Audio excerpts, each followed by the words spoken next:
Go! Ready to go. All right, good morning, everyone. Thank you all for joining us here with MassMEP. Our breakout room sponsor is Kearney, Donovan and McGee LLC, or as we call them, KDM. I'm Mike Hebert. I'm a business development advisor with MassMEP. As part of the MassMEP team, it's my honor to be the room captain for this breakout session. Kim Ingles is also joining. For those of you that don't know MassMEP, we are one of 51 MEP centers across the country. There's one in each state, one in Puerto Rico. We are all partially funded through NIST, the National Institute of Standards and Technology, and we're all here to help manufacturers. That's all the MEP centers do, is help manufacturers. I do have one manufacturing client, that's Dakin Humane Society, and that's just kind of a good feeling story that we love working with them. So if you're a manufacturer at this event today, we'll be asking two things of you. One is for an immediate action today. There is a QR code to evaluate this event. We use that as part of our continuous improvement process so we can make things better next year as well. And the second one will come 6 to 12 months from now.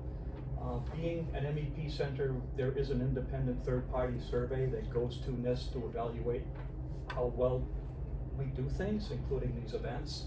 On that, somebody from MassMEP will be reaching out to you at that time just to confirm that you're willing to support us with that survey, and then we'll set up the survey and work with you on that. We need to do this to maintain our high rating with NIST. It can affect our funding, it can affect our MEP accreditation if we don't do a good job. So that ends all the fine print that they told me to talk about. With this, the topic of this discussion is collaborative strategies in supply chain management and cybersecurity for prime contractors. So with that, I'll introduce our panel. From General Dynamics Mission Systems is Suzanne Trin, Manager of Supply Chain, and Freddie Lawrence, Director of Supply Chain. Morning. From Synagex Modern IT is John Sinopoli, President. And Pete Morin is also here too, CTO. From Sinicon is Rob Allen, Production Manager. Hello. And from the Mass Center for Advanced Manufacturing is Lily Fitzgerald, the Senior Manager of Advanced Technology Programs. With that, I'd like to turn it over to Suzanne to get the program started. Good morning, everybody. My name is Suzanne, and I'm very, very honored to be here today with my esteemed colleagues. So we're going to talk to you guys about our story of success with helping a small business become cyber compliant. And it's now become our blueprint. And so we're very, very excited to be able to share this with you. So today I'm going to talk a little bit about myself, then I'm going to hand the baton over to Freddie. Freddie's going to talk about how GD is structured and a little bit about Mission Systems, our particular business unit. He's going to hand that back over to me, and I'm going to talk about why cybersecurity is so important to us. I'm going to hand it over then to John, and John's going to talk about what he does, which is, it's very fascinating stuff. Then you're going to get to hear from the voice of the supplier. So Rob's going to talk about their process and his involvement and willingness and openness to be on this journey with us. And then we're going to pass it over to Lily, and Lily's going to talk about the cybersecurity grant, which hopefully all of you guys will be able to utilize. So with that, just a little bit about myself. So I've been with GD for about 9 years now. I started my career there at General Dynamics NASCO in San Diego. And I've been now with Mission Systems for about 2.5 years. And I love it. Like, this is what I love to do. I love to be able to work with small businesses like you guys and help you succeed. So we're very, very excited to be here and be a part of this day. So now I'm going to hand it over to Freddie, and Freddie will talk about GD. How's everybody doing today? Good. As Suzanne said, my name is Freddie Lawrence. I'm the Director of Supply Chain for the Maritime and Strategic Systems line of business within GD Mission Systems. I work out of the Pittsfield, Massachusetts office, which people don't really consider part of Massachusetts. It's so far west in the state that you're allowed to be a Yankee fan. First and foremost, thank you for attending this event with MassMEP. We're honored to be here and to support you in this journey. I've been with General Dynamics just past my 20-year anniversary. I know I look young. How am I there 20 years already? But as Suzanne said, I love working for General Dynamics. It gives me a sense of purpose. For someone who was never served in our armed forces, it afforded me the opportunity to support our servicemen and women in a different capacity.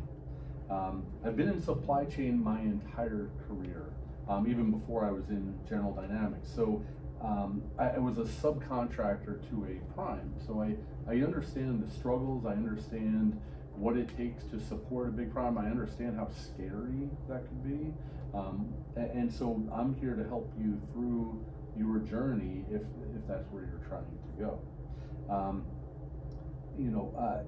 Just to give you a couple of details about General Dynamics, if you don't know about us, we are one of the top 4 largest defense contractors in the United States. You think of General Dynamics, you think of Lockheed Martin, you think of Raytheon, you think of Boeing, Northrop Grumman, right? We're in that group of the top 5.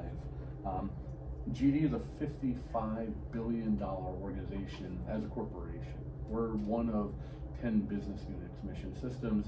Other people think of nearby, you have Electric Boat, right? Bath Iron Works, who builds the destroyers.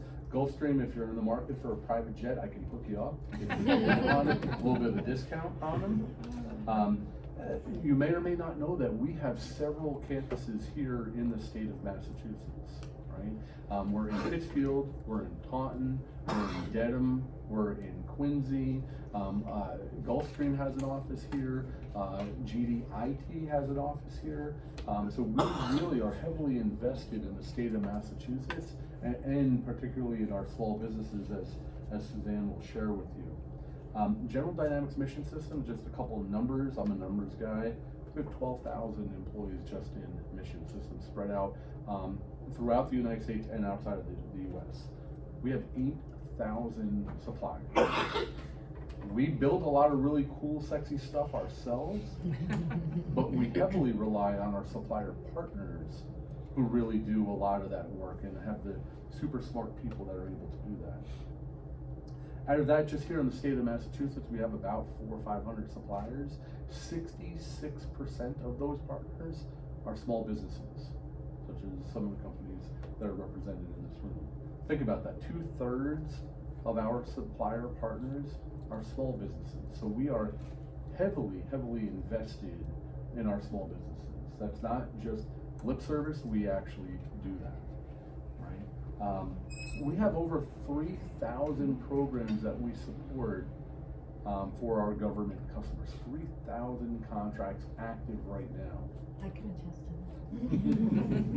and just to add to that, right, our office in Pittsfield is a GOCO, a government-owned, contractor-occupied property. We have contracts with our Navy customer, well, after I'll be gone, 2084, I think, our contracts run out to, right, supporting national security. Show of hands, anyone here been in the service or have family members in the service? Got one in the back there, another here, another there. So, when I think of General Dynamics and what we do, we have the ability to support our servicemen and women. We have the ability to support national security by what we do, by what all of you do, right? So the hard work that you put in is keeping your family safe, it's protecting our nation, and that's something that we have a sense of pride in doing. But working for General Dynamics, working for the Department of Defense, that's a daunting experience for many, right? When you receive from General Dynamics a package and you see all the terms and conditions, right, you're like, where's my lawyer at? Right? You look at it, you're like, oh, 40 pages of terms and conditions, what am I rogering up to? What am I signing up for? Then you look at the FAR and DFAR clauses that get flowed down with those contracts. Oh my God, what happens if I default on a FAR or DFAR? What does that mean? If I get locked up, I really don't look good in an orange jumpsuit. And then you have all of the rigor and the cost and pricing data, right? We have a couple folks here from our supply chain buying community, right? They're the ones that are looking at the pricing that you're putting in and making sure it's fair, that it's reasonable, that it's competitive, right? So that we are being diligent stewards of taxpayers' money. And the list goes on. Let's see, one more item. The goal for today. Why are we having this session with you? Well, first of all, we want to hear from you. What is concerning to you about working in that space? How can we help demystify that mystery? What help do you need? Is there help that we can provide? Is there help that our partners can provide? Is there help that MassMEP can provide? How do we connect the dots for you so that you can be an active member in this industry? And what do you want to know about? What do you not have access to that we can help provide or bridge those gaps, so it's not a bridge too far for you to play in this space? So that's it for my introductions. Thank you so much for being here. It's an honor. And I'm going to pass it back to Suzanne, and we'll go from there. Yeah, it is an honor to be here, and thank you guys again, and thanks Freddie for doing that overview for everybody. So I manage supplier diversity, so it's very important for me to make sure that you guys are successful, right? And cybersecurity is a huge deal for our company. You know, when we send you a drawing, you might think, oh, it's not a big deal, it's just a drawing, right? But let's say you're compromised and the Chinese hack, and let's say they steal your drawing. Let's say they steal another drawing from your neighbor, and another from a supplier in Connecticut, and another from a supplier in Florida. Pretty soon, right, the Chinese have all of these drawings, and they are able to replicate all of our technology. All of the taxpayer dollars that we spend to build all that, they're stealing it. So it's really, really important for us beyond just the contractual stuff, right? This is our national security, so it's important for us to protect it. So we want to make sure that we're able to help you guys become cyber compliant if you're not already. So that's really, this is how this collaboration came about. So I'm going to hand it over to John, and John's going to talk a little bit about the process and how all of that works. So yeah, excellent. I love hearing about the connection, with what this is all about, to sort of real world. Peter is our CTO. If there's any really in-depth questions you have about cybersecurity and compliance, he's your guy. He really should be the one sitting here. I just talk more. But we are passionate about that. As technology experts, we really see that risk, right? We can really see how a compromise of some of this information could affect national security or potentially lives in the field, and it's pretty meaningful stuff, and it's really the purpose for all the compliance as we see it. Our role in this process in today's story is twofold. One is in working as a partner of MassMEP to help folks like yourselves identify gaps and make them English, right? How do we turn them into action? And another hat we wear, obviously, is in management and assistance with remediation as an outsourced IT provider. But I want to focus on that first one. What we do with MassMEP is we do CMMC gap assessment. You may or may not know that there are artifacts that are required, to meet some of the standards for compliance and for customers like GD. That control set's very big. Robin can attest, right? It can be pretty complicated. But the artifacts that are required are just a piece of this, right? Doing an assessment is required. Many times what we see is that the posture of clients is pretty low, right? And so demystifying that, I think Freddie used that term, is a big part of the value that we like to offer in this process. Let's go through this, let's give you what you need. That process takes about 30 to 45 days, and many times can be fully funded with a grant. And more importantly, how do we take that information and turn it into something we can execute based on what your customer is asking of you, or what level of compliance you're shooting for, right? Instead of looking at it in that fancy poem that's 50 pages long, might be exaggerating. Let's just talk about 10 projects, how much it costs, right? How do we get to that endpoint, and at what pace do we need to do that? Which of these projects moves the needle, right? If we need to hit, say, a score of 80 or 90, how do we get there in a way that fits our budget and potentially could ease sort of the burden, right, as it relates to the revenue opportunities. So those are the sorts of things we like to do to help demystify in that early part. As a result of that process, we really are also trying to just teach our clients, our collective clients, to fish, right? Here's the plain English. From here, you have decisions to make. You can do that on your own. You can employ professionals in-house. You can partner with anyone out there. And so we do, Peter actually runs all of our assessment work. We do have some clients who choose to stay with us, and we get to continue to work with them. I know Robert's going to talk a little bit about that, and I only have 5 minutes, so I'm going to stop there. And am I handing it back to you? Or am I handing it off to Robert? To Robert, please. Right. You seem like the MC, so I was going to go back. So Robert, I guess I'll pass the baton to you. Sure. So I work at Sinicon Plastics. Just a quick background on us. We were founded in 1968. My dad bought it in 1989. Historically an injection molder, plastic parts. We do a lot of work for the medical industry. About 4.5 years ago, we purchased a local machine shop, and then 2 years ago, we purchased another local machine shop. Just people around us. GE was headquartered in Pittsfield. They closed, so a lot of machine shops, a lot of plastic shops in our area. And one of the goals in the machine shops was to kind of turn them from these kind of onesie-twosie service shops. We do a lot of repair work for like paper mills and stuff like that. And we wanted to get into more production work. And so one of our goals was to go after people like General Dynamics and start doing work with them. So within the first year or so, just by poking, prodding, and annoying people like Freddie, we ended up inviting people over. They got to see our shop and operations, which was nice.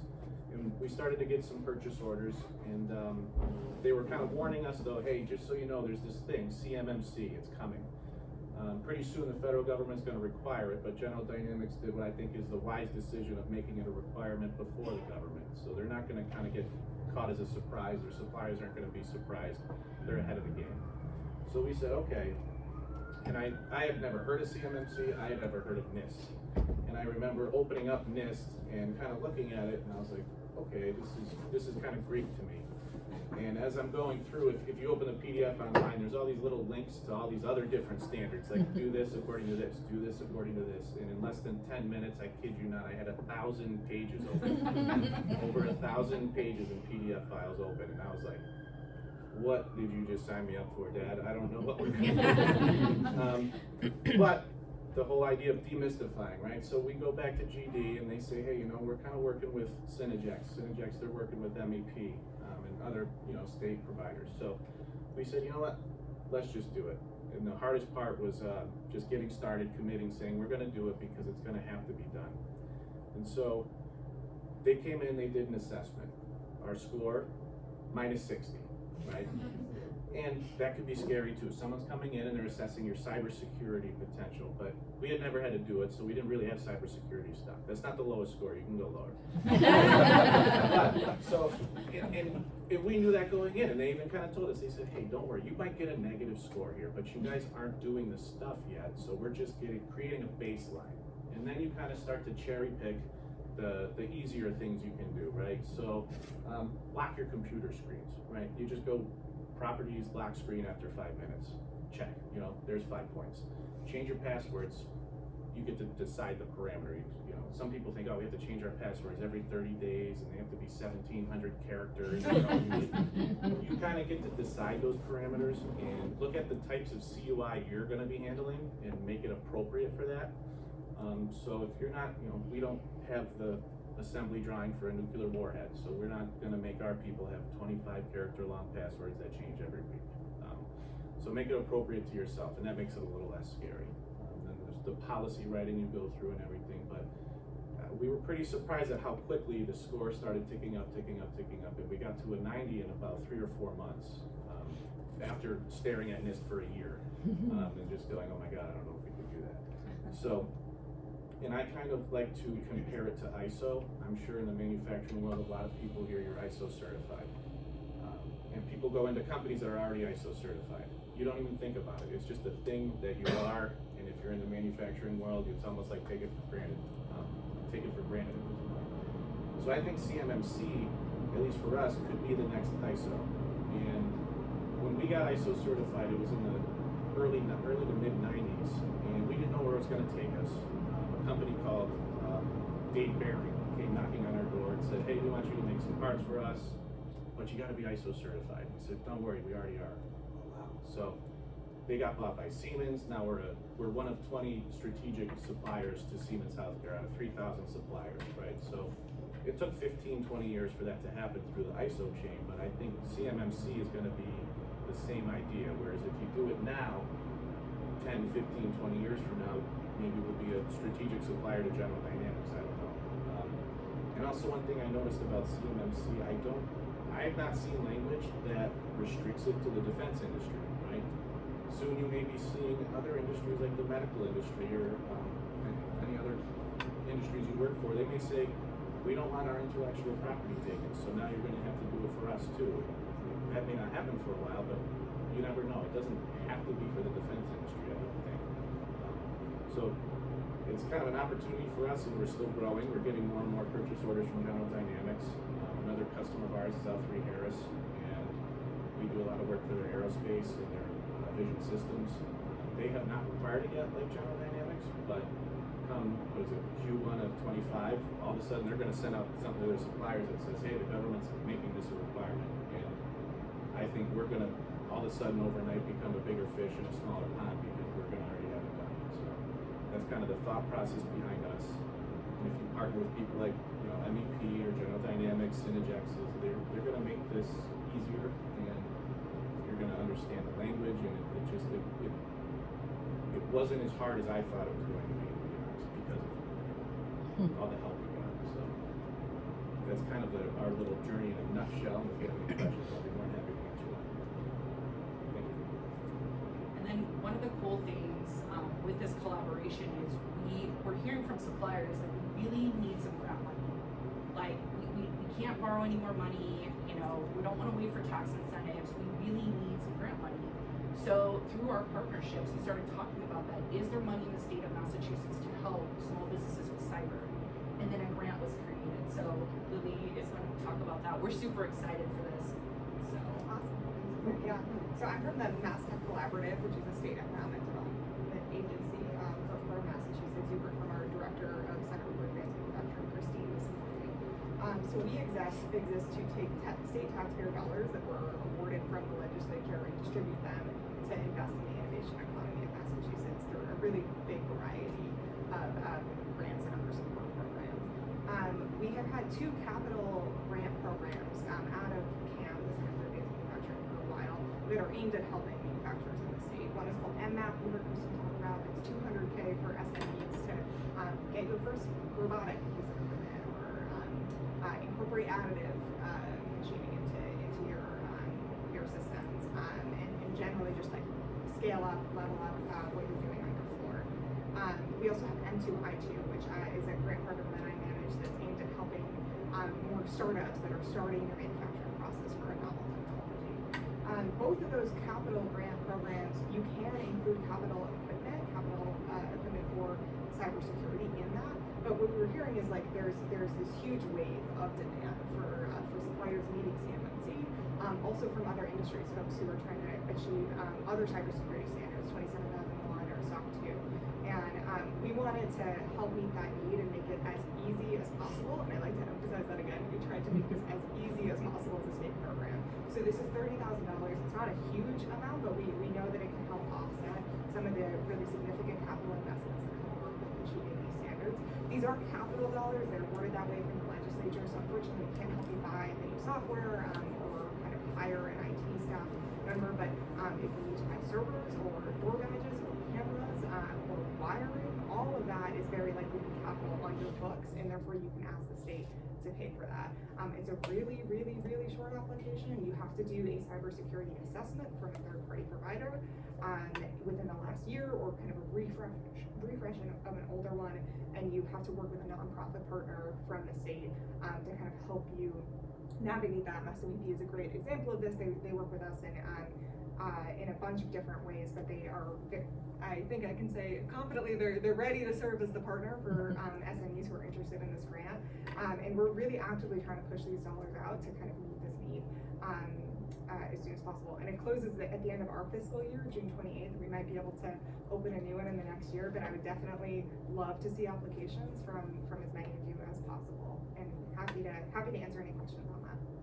And And just to let you guys know, I work with suppliers in all states, and this is one of a kind. Most states do not have this kind of program. So you guys are very, very lucky to be in this state. There are so many things that are available to you as a small business in Massachusetts that other states just don't have. So that's why I love like coming here and working with suppliers here, because there's so much that you guys could get to help you succeed. And that's what we want. We want you to succeed. Yeah, 100% true. Yeah, not many states do. I actually, the only state I know that commits any dollars to remediation effort. So really on us to take advantage of that. In fact, I inherited a team in the state of Pennsylvania, just southwest of Pittsburgh. So I called up Suzanne, I said, okay, where's the Mass MEP of Pennsylvania? She's like, sorry, they don't have one that operates like this. She goes, you just need to work with all the suppliers that are in Massachusetts. But we have plenty of small businesses all over the country that, yeah, they work with the MEPs, but this is second to none. You're in great hands here in Massachusetts with the MEP. Thank you. I'll add that we've used grants. We got the capital grant for equipment. We got $140,000 for new equipment. So we brought in 3 new pieces of machinery. The application process is not difficult. It's pretty straightforward. We also use the Workforce Training Fund. That's another training program. So in order to get our assessment and work with Synagex, the initial training and assessment was done through the Workforce Training Fund, and it's called the Express Grant, and you can fill that out in 20 minutes, and they'll get back to you and let you know if you got it pretty quickly. So the grants provided by these folks are pretty straightforward and easy to fill out, and there's a pretty good chance you're gonna get it. We were successful, so, and it helps a lot. And you get to meet people who know a lot more stuff, and like, so we can come to them now and say, we need help with this. All right, well, we don't do this, but go talk to this person. So they really help you navigate all of those different agencies too. Big resource. Do you guys have any questions for us? We're happy to answer any questions you guys have. So I have a question. Yes. So for Rob, how long did it take you to get from a negative 60 to a 90? Because that is significant. So, like I said, I'm kind of staring at a computer screen for a year. Like, oh my God, everything. And finally, John just said, come on, we're doing it, let's go. We got grant money, GD, they want you to, they're looking for small local partners, we're gonna go for it. So by the time we had the initial assessment, right, that Pete does, it takes him, what does it take, I don't know, 30 to 60 days to write up this pretty in-depth report, tell you where you're at, kind of list your projects, and from there, another, I think, 60 days, so it was about 3 or 4 months to go from a negative 60 to a 90. And we do not have in-house IT resources. I had never read NIST before. So we did partner with Synagex after the initial assessment, and so they're our IT provider now.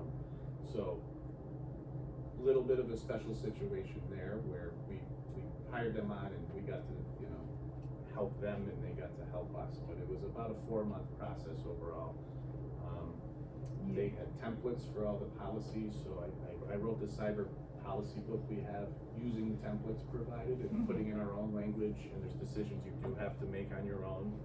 Like I said, the password protections and different policies when you're doing backups and where the backups are stored, and but as long as you just tackle it one task at a time instead of like I said, staring there, thinking about it all, and then John, no, let's do this week, let's do this week, let's do this week, and then within 4 months we had a 90. I was like, oh, okay, cool, this is great. That's so great. yeah, bit of an accelerated push. And as far as CMMC being a requirement across manufacturing, I expect that to come.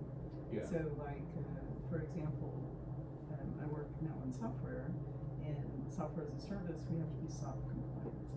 And this started out as something completely different, but it's all about the cybersecurity and the policies and everything that's working properly. And now our customers are saying, well, are you SOC compliant? So that's going to come into manufacturing as well. And on the big company level, they're required now, or soon to be required, to have someone on the board who's responsible for cybersecurity, making sure that their companies are doing what they're supposed to do. So it's everywhere. I don't remember if I told you the sizes. We have about 80 employees, so small.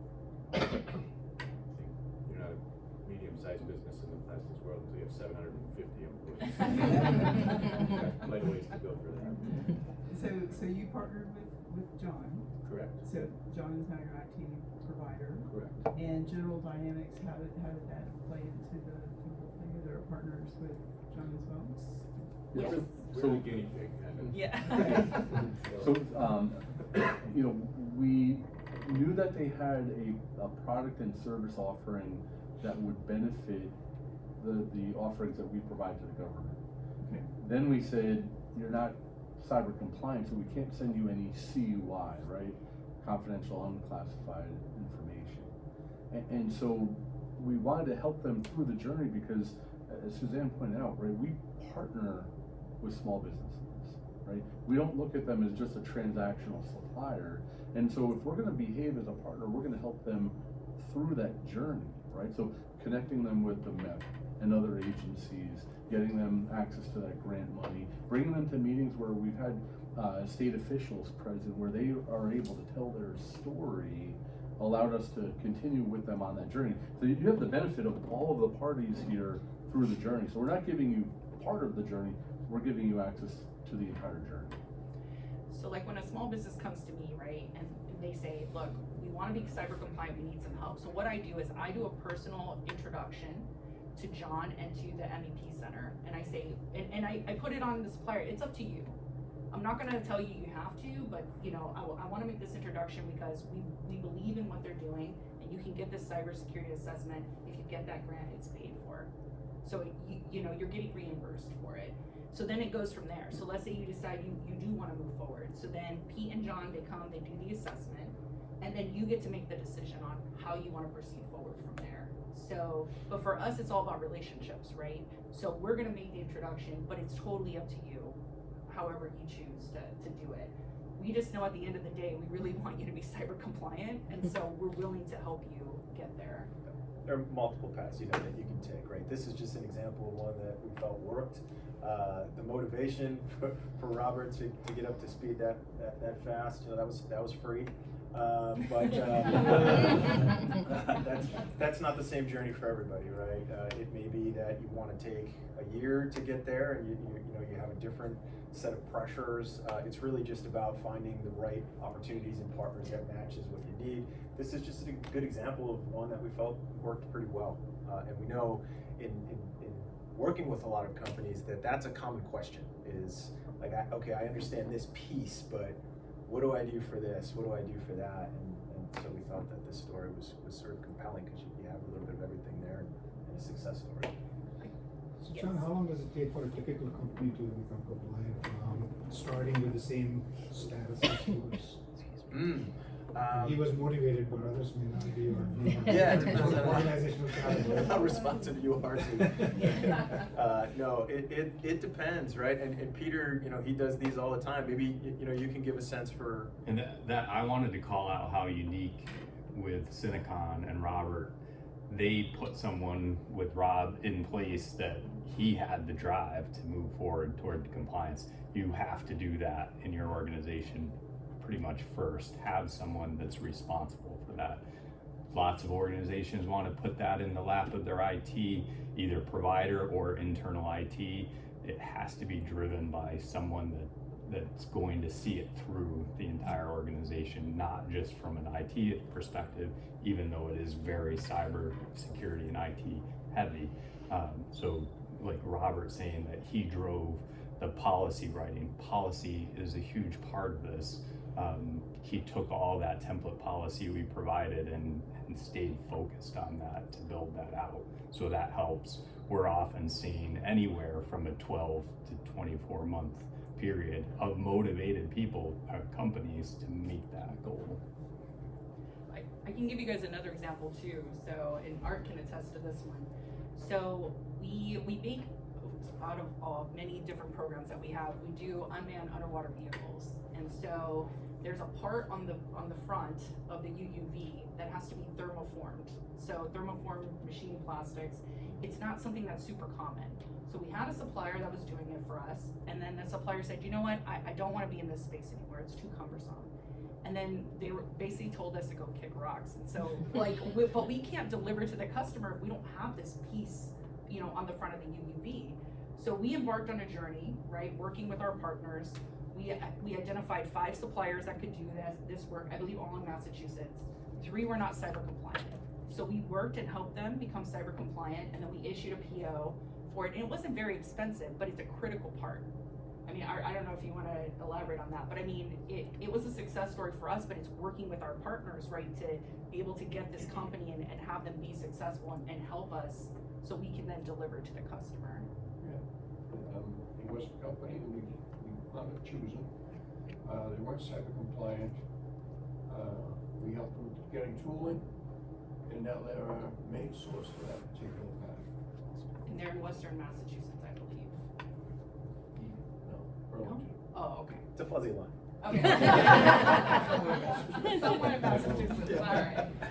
But yeah, so I mean, so that's just another example to show you like how dedicated we are to this. Like, we want to see you succeed. That is what we want for you. And not even just to work with us, but to work with other primes as well, you know? Like, it's very important. You guys are the backbone of the economy. Are you specifying level 1, level 2, or level 3, or how are you choosing that? It's gonna depend on the contract. So depending, you know, if you do a lot of work for us, which you do a lot of work for us, you probably are working on many different programs. So I think it's really just gonna depend. Okay. Yeah. We generally kind of watermark level 2 as a bar to shoot for. It doesn't mean you have to remediate to that level, but assess to that level. And then if it ends up being a 1, that the path is much simpler. Yeah, because 3 seems like a really big jump. 3 is a big jump. Yeah. 3 is a big jump. I was gonna say, with regards to the 800, 171, it looks like the scoring of each of the questions, some of them are 1, some of them are 3, some of them 5s. Yeah. So that plays into how you can be negative, really, from the outset. Mm-hmm. So my question is, with an ultimate score of 110 in the eyes of the federal government, and if you're not 110, what date do you assume to be at 110? Where do we see that number or those numbers might be barriers to winning new work or winning work from some of the 5 primes? What is the conversation around that score and how to get there and That's a good question. You know, I'm a plant. I mean, from our perspective, right, there's a lot of unknown there, right? So what we're trying to do is to educate clients on what it takes to be near that for when things start to become more clear. You know, we have no idea what GD's posture is going to be a year from now. We don't know exactly when that compliance is going to be, right, totally enforced. So for us as advisors and an RPO for the Cyber AB, it's about let's simplify the equation, right? Let's talk about the business and what revenue's at risk if we totally miss this, and then let's build a plan to try to get within arm's length so that when that becomes more clear, we have command and we have the information we need to deal with it, you know, when that comes. We don't want it to be 1.5 miles away. We want it to be 10 feet away when that becomes more clear. That's our perspective. And I think, you know, from General Dynamics perspective, we've been leaning forward, both internally with our own measures, but also with our partners. And so our target is a score of 90 right now. That's not flowed down contractually from the government right now, but as John said, we want it to be not a bridge too far, right, within arm's length, so that if they come to us and they say min 95, well, then we're almost there, right? We've set the bar at 90 right now, and you know, Art and Chris could probably tell you, we probably have some suppliers that are just shy of 90, but they have a POAM in place to get to 90, and we can still work with them. But you know, not that the number 90 means anything, but 90% of the work we do has CUI in it, right? Especially out of Pittsfield, where we do all the fire control for the program. You know, there's not one drawing that comes out of there, even if it's a nameplate that doesn't say have CUI markings or distro D on it. So we're very, you know, we're limited on what work we would be able to partner with you on if it was not, if you're not CUI compliant. I'll throw out once CMMC is finalized, you have to be an 88 or above during the certification process, and then you can work under a POAM for those remainder to get to 110. None of those between 88 and 110 can be -5s on that scale. And that 88 number comes from the NIST, from the DOD. Oh, DOD. Other questions? I know we only have about 5 minutes left. I just wanted to say, that I did, probably 3 or 4 years ago anyways, I did, partner, machine partner with MassMP and Synagex, and we did the assessment. And we were in shock at first, because, everything was internal to us, and, we had the basics in place, but yeah, it was a big, item, so, and just quality, yeah, it's something, it's coming, something, but yeah, it was a great partnership, we realized grants, it went very well. Nice. Oh, I was gonna say, in the eyes of loading the SPRS score, that seems to be information that's, that the DoD can see, because it's behind their portal for the primes. Do you foresee, or is it already part of like the annual certs and reps process? Yes, we where have you say, service what is, score. you attest that my score is 92 and all the Yes. other related in that category? Yes. Okay. Yes. We just asked for a screenshot showing your first. This is kind of news to me. Not familiar with the cybersecurity as much as a company, but is this similar to like ISO, where you actually have yearly audit programs as well? Like external auditor has to come in and provide you certification, or it's internal? Yeah, it will be that, depending the levels they talked about, level 1, 2, and 3. Level 1 will be self-attestation still, annual review of your assessment. Level 2, depending on the contracts you're working on, there is a small portion that'll be self-attestation. The remainder are level 2 and above are all 3-year terms. So a certified third-party assessor has to come in every 3 years and go through that process. One thing we did real quick was we kind of added CMMC to our ISO program, and so the way we do the self kind of audits, it's just part of our internal audit program now. So we've only been doing it for 4 months, so we haven't got the internal audit portion yet for ourselves. But now that's part of our internal ISO audit program. And is it a requirement to have ISO and For us, yes. Yes. For those that aren't too many, or aren't so familiar, I mean, is it still, still feels like we need to like differentiate there, or is it like, Yes. or is it a different program, or is it I would say pursue it, because Department of Homeland Security typically follows suit, and so will the other agencies. So I would highly suggest.